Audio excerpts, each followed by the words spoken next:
ஓம் முருகா சரணம். வாழ்க வளமுடன். வெற்றிவேல் முருகனுக்கு அரோகரா. இன்றைய நாள் இனிய நாளாக அமைய எல்லாம் வல்ல அப்பன் முருகனின் அருள் எல்லோருக்கும் கிடைக்கப் பெறுக. நாம் வாழும் வாழ்க்கையில் குழந்தைகள் செய்யும் விளையாட்டையும் குறும்புதனத்தையும் கண்டு மகிழ்ச்சி அடைகின்றோம்.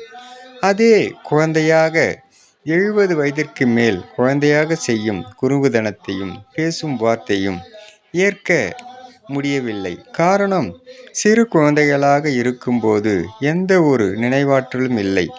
அதே குழந்தையாக 70 வயதிற்கு மேல் எல்லா நினைவாற்றல்களுடன் இருக்கும்போது குழந்தை போல் மாறுவதால் கசப்பாக தெரிகின்றது. அதற்குத்தான் ஒரு பழமொழி சொல்வார்கள், பழுத்த ஓலையை பார்த்து குருத்து ஓலை சிரிக்கின்றது என்று. ஒரு நாள் குருத்து ஓலையும் பழுக்கம் என்று தெரியாமல் சிரிக்கின்றது என்று சொல்வார்கள்.